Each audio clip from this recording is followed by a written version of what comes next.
हरिः ओम्। वक्रतुण्डमहाकाय सूर्यकोटिसमप्रभ निर्विघ्नं कुरु मे देव सर्वकार्येषु सर्वदा। नारायणं नमस्कृत्य नरं चैव नरोत्तमं देवीं सरस्वतीं व्यासं ततो जयमुदीरयेत्। जयन्ती मंगला काली भद्रकाली कपालिनी दुर्गा क्षमा शिवा धात्री स्वाहा स्वधा नमोस्तुते। नागेन्द्रहाराय त्रिलोचनाय भस्मांगरागाय महेश्वराय नित्याय शुद्धाय दिगंबराय तस्मै नकाराय नमः शिवाय।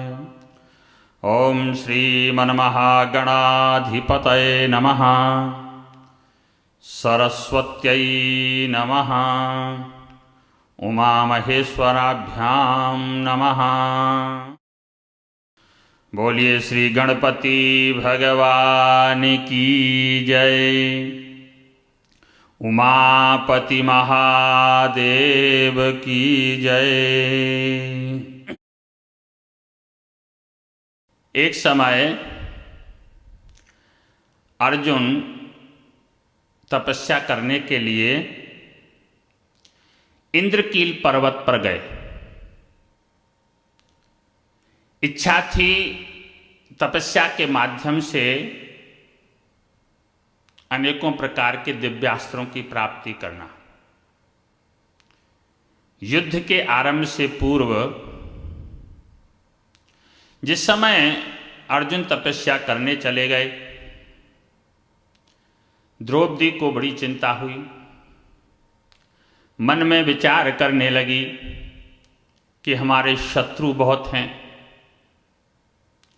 मेरे पति ने बड़ा कठिन कार्य प्रारंभ किया है, उनके इस कार्य में किसी भी प्रकार का विघ्न ना हो, ऐसा मन में विचार करके द्रौपदी भगवान श्याम सुंदर जी के पास में गई।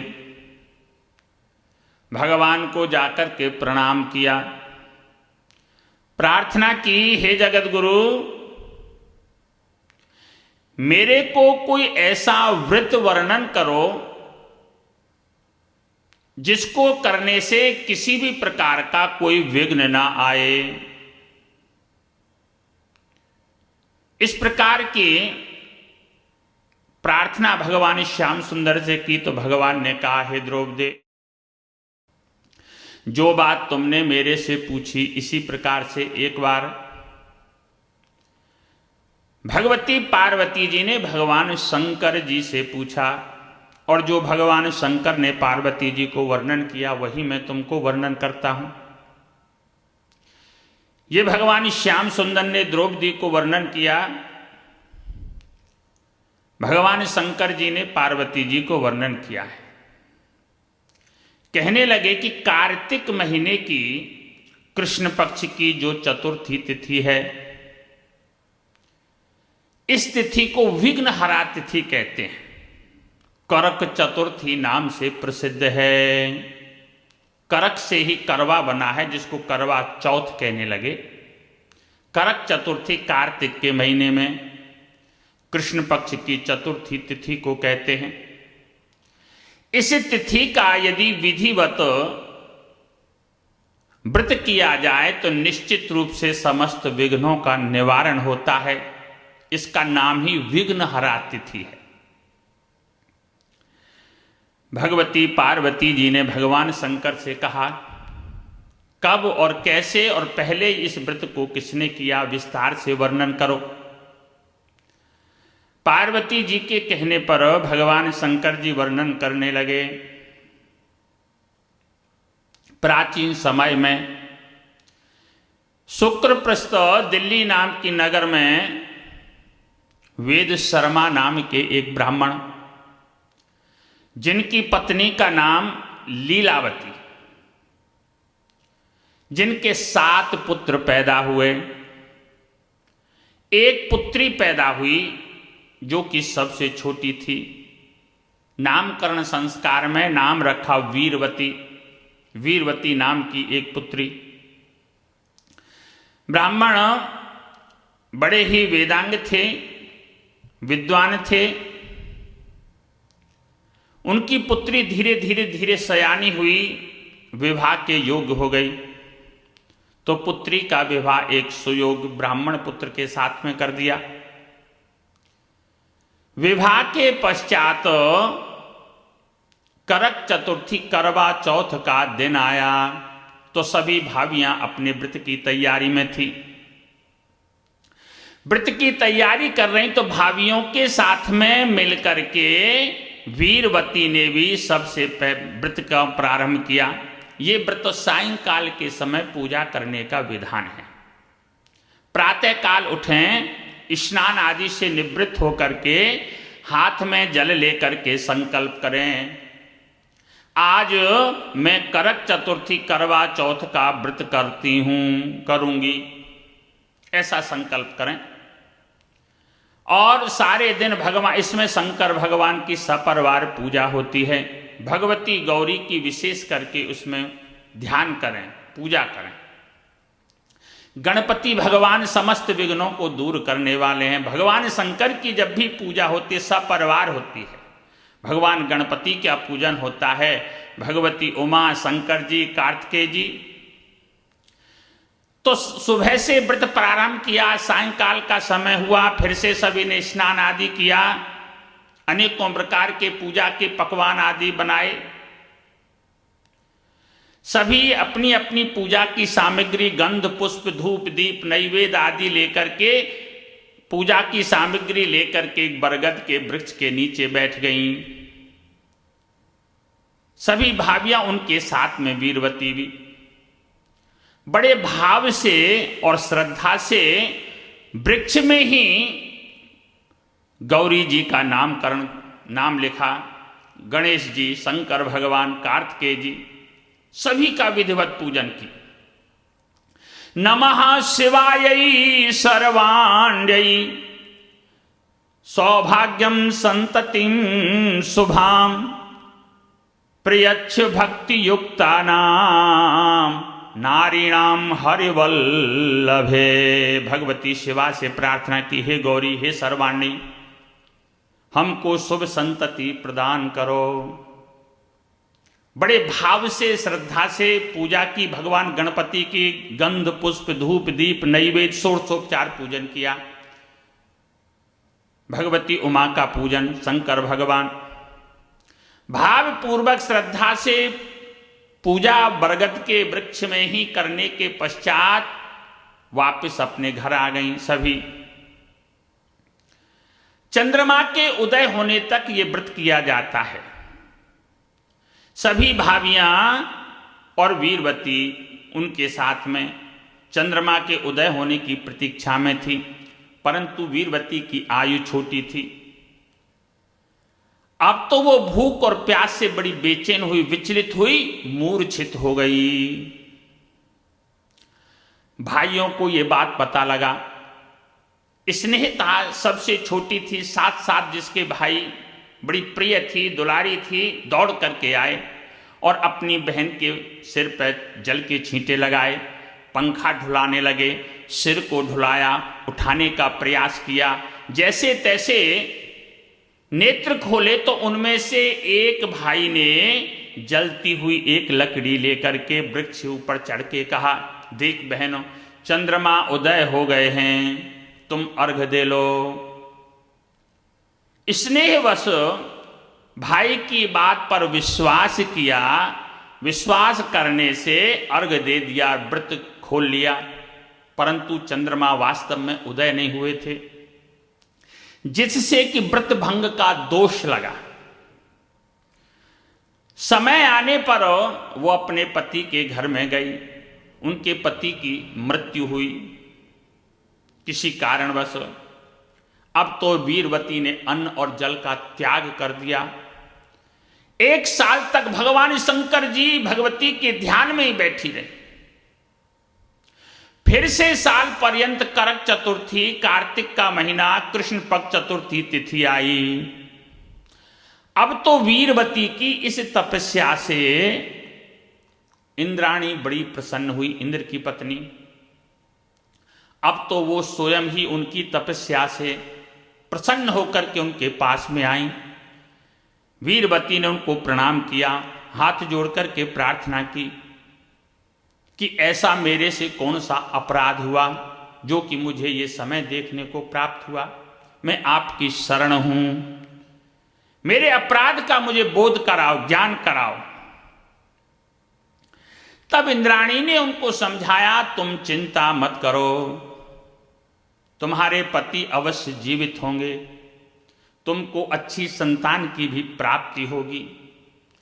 पूर्व में पहले जो तुमने व्रत किया था, उस व्रत भंग दोष के कारण तुमको ये समय देखना पड़ा। अब तो उनको याद आ गई, कहा कि फिर से तुम इस व्रत को विधान पूर्वक करो। वीरवती ने फिर से बड़ी श्रद्धा भाव पूर्वक प्रातः काल से ही लेकर के सायंकाल तक, सायंकाल को भगवती उमा, शंकर भगवान, गणपति, खड़ानंद, कार्तिकेय जी सभी का विधिवत पूजन किया और चंद्रमा के उदय होने पर उनको अर्घ दिया। उनके इस व्रत से, तपस्या से प्रसन्न होकर के इंद्राणी ने इंद्रलोक से लाए हुए जल से उनके पति को के ऊपर सिंचित किया, जल के छींटे लगाए, जिससे उनके पति जीवित हुए। बड़ी प्रसन्न हुई वीरवती। उसके पश्चात इसी व्रत के प्रभाव से धन, पुत्र आदि से युक्त हुई, बड़ी समृद्धि की उनको प्राप्ति हुई, अच्छी संतति प्राप्ति हुई। आनंद पूर्वक उन्होंने बड़े सुख से गृहस्थ का भोग किया, सुख पूर्वक अपने संतान के साथ में निवास किया। तो भगवान श्याम सुंदर ने द्रौपदी से कहा, तुम भी इस व्रत को करो। भगवान के कहने से द्रौपदी ने करक चतुर्थी, करवा चौथ के इसके व्रत को किया। अर्जुन की तपस्या सफल हुई, अनेकों प्रकार के दिव्यास्त्रों की उनको प्राप्ति भी हुई और युद्ध से पूर्व इसके पश्चात तो फिर कौरवों के ऊपर उन्होंने विजय की भी प्राप्ति की। ये जो व्रत है धन धान्य की वृद्धि करने वाला है, शुभ संतति देने वाला है, सौभाग्य, अखंड सौभाग्य को देने वाला व्रत है। तिथि का नाम ही विघ्नहरा है। किसी भी प्रकार के कार्य को, सत्कर्म को यदि प्रारंभ करें तो इस व्रत के प्रभाव से कोई भी कार्य में विघ्न नहीं आता। इसका नाम ही विघ्नहरा है। तो भगवान शंकर जी ने ये पार्वती जी को वर्णन किया। आज के दिन करवा दान करना चाहिए। करक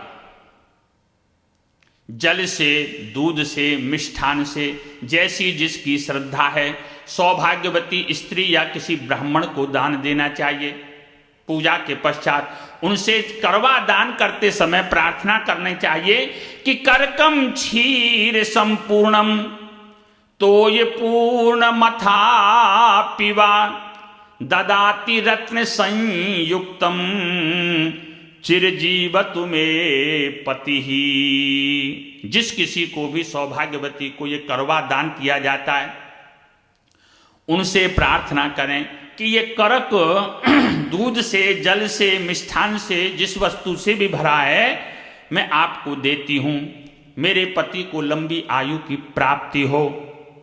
सौभाग्य की कांक्षा से ही लेना देना सौभाग्यवतियों को ही चाहिए। और जब चंद्रमा उदय हो जाए, चंद्रमा के उदय होने पर अच्छी प्रकार से जल, दूध, मिष्ठान, चावल आदि से मिश्रित भगवान चंद्रदेव के सामने खड़े होकर के उनको अर्घ देना चाहिए उनसे प्रार्थना करें। निरंतर पर्वत में कुशलता की प्रार्थना करनी चाहिए, शुभ संतति की इच्छा करनी चाहिए। जिस प्रकार से चंद्रमा के उदय होने से शीतलता की प्राप्ति होती है, उसी प्रकार से सभी या प्रकार से घर में आनंद पूर्वक सुख पूर्वक सभी निवास करें। तत्पश्चात अपने परिवार में जो वृद्ध जन हैं उनसे आशीर्वाद लेना चाहिए, चरण स्पर्श करके तत्पश्चात व्रत खोलना चाहिए। इस प्रकार से प्रातः काल से लेकर के सायंकाल तक चंद्रमा के उदय होने तक ये व्रत किया जाता है। कार्तिक के महीने कृष्ण पक्ष की चतुर्थी तिथि को कर्क चतुर्थी या विघ्नहरा तिथि कहते हैं। करवा चौथ का ये जो व्रत है अखंड सौभाग्य और संतति को देने वाला है। अवश्य ही सौभाग्य की कामना से सभी को ये व्रत करना चाहिए, शुभ संतति की इससे प्राप्ति होती है। तो इस बार वुलवर्हम्पटन में चंद्रमा निकलने का समय 6:41 है, 6:41 पे होगा। ये तो आप सबको पता है कि अब की बारी बड़ी महामारी चल रही है, बड़ी बीमारी है, तो हमारी मंदिर कमेटी ने ऐसा प्रयास किया है, तो ये रिकॉर्ड करके आप सभी के पास में पहुंचाने का प्रयास किया जाएगा। तो मंदिर में तो इस बार कथा नहीं होगी, वर्जित है, क्योंकि बहुत ज़्यादा इकट्ठा नहीं कर सकते। ये तो जो गवर्नमेंट के रूल हैं उसके पालन को करना आवश्यक है। तो इसीलिए हम आपको ये कथा यूट्यूब के माध्यम से, फेसबुक के माध्यम से या व्हाट्सएप के माध्यम से भेजने का प्रयास करेंगे। तो माताएं, बहनों, भाइयों, जिन्होंने सभी माताओं से प्रार्थना है, जिन्होंने भी व्रत किया, सुख की प्राप्ति हो, समृद्धि की प्राप्ति हो, संतति की प्राप्ति हो, भगवान के श्री चरणों में यही प्रार्थना है। बोलो गणपति भगवान की, उमापति महादेव की जय।